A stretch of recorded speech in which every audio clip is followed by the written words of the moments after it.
Halo warga bimbingan, balik lagi sama gue Zach, co-founders di bimbing.id. Lo, gue, dan kita semua lagi hidup di zaman yang gila banget. Perubahannya itu cepet banget. Mungkin lo juga ngalamin, kemarin pas pandemi, kita semua dibatasi geraknya. Tapi komunikasi kita tetap lancar jaya. Tetap bisa ngobrol, ketemu walaupun virtual, dan semua itu berkat teknologi. Nah, ini dia intinya.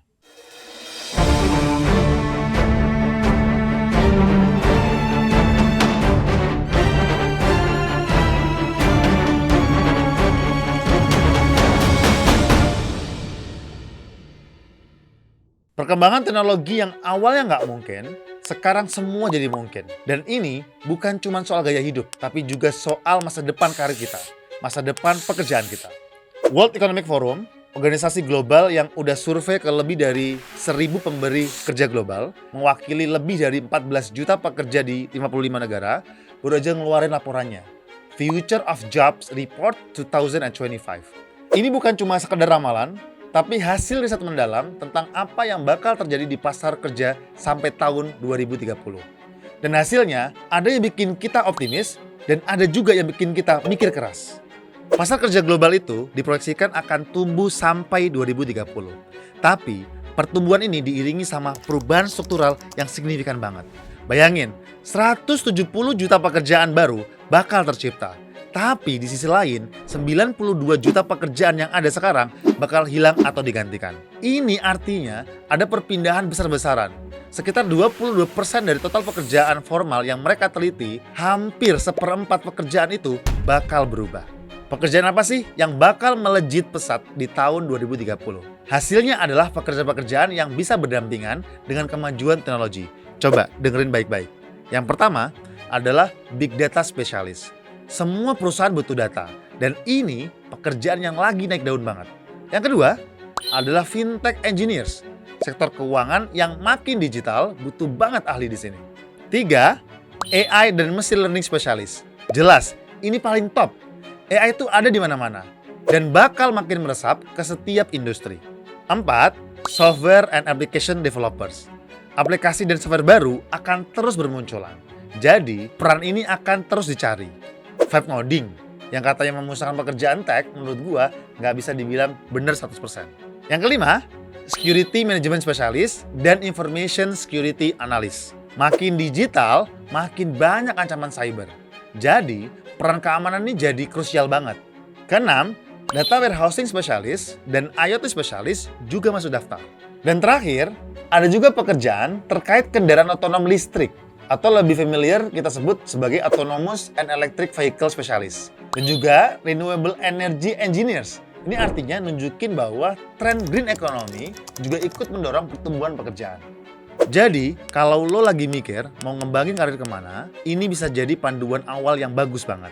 Tapi, ada kabar kurang enaknya juga. Di sisi lain, ada pekerjaan-pekerjaan yang diproyeksikan akan menurun paling cepat dalam beberapa tahun ke depan.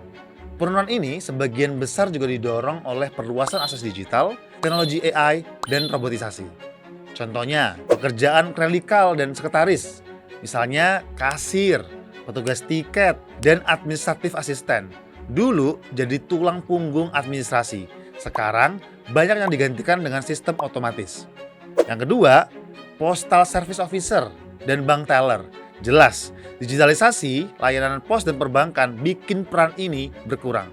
Terakhir, data entry. Kalau dulu butuh banyak orang untuk input data, sekarang ada AI yang bisa mengganti mereka semua. Ini bukan berarti pekerjaan-pekerjaan yang tadi hilang total ya teman-teman, tapi perannya akan berubah drastis. Laporan ini juga menyoroti bahwa pada tahun 2030, proporsi tugas yang dilakukan murni oleh manusia akan menurun. Sementara, tugas yang dilakukan oleh teknologi atau kolaborasi manusia dan teknologi akan meningkat, bahkan hampir seimbang. Sekitar 1/3 tugas akan dilakukan oleh manusia, 1/3 oleh teknologi, dan 1/3 sisanya melalui kolaborasi. Artinya, kita harus belajar berdampingan dengan teknologi, bukan melawannya. Jadi, kuncinya itu ada 3 hal. Yang pertama, fokus menambah dan mengupdate skill kita. Jadi jangan pernah berhenti belajar. Yang kedua, jaga konsistensi. Belajar itu maraton, bukan sprint. Cari mentor kalau butuh bimbingan. 3, selalu perbaiki diri kita. Siapkan diri untuk masa depan yang udah di depan mata. Kalau kalian bingung harus mulai dari mana atau butuh mentor expert yang bisa bimbing dan pantau progres kalian, sama seperti di bimbing.id yang juga punya program mentorship, kalian bisa cari platform belajar yang menyediakan program-program intensif untuk persiapan kerja atau bahkan mentorship yang terstruktur. Ini penting banget karena dengan punya mentor, kalian akan lebih mudah paham dan konsisten dalam belajar digital skill. Yuk teman-teman, masa depan itu ada di tangan kita. Dengan terus mengupgrade skill kita bukan cuman siap menghadapi tantangan di tahun 2030, tapi juga bisa jadi bagian dari terwujudnya visi Indonesia Maju 2045. Kita harus bisa bersaing di ekonomi global, bahkan jadi yang terdepan. Kalau kalian ngerasa dapat insight dari apa yang gue sampaikan hari ini, jangan lupa like, komen, dan subscribe ya. Sampai ketemu di video selanjutnya. Bye-bye.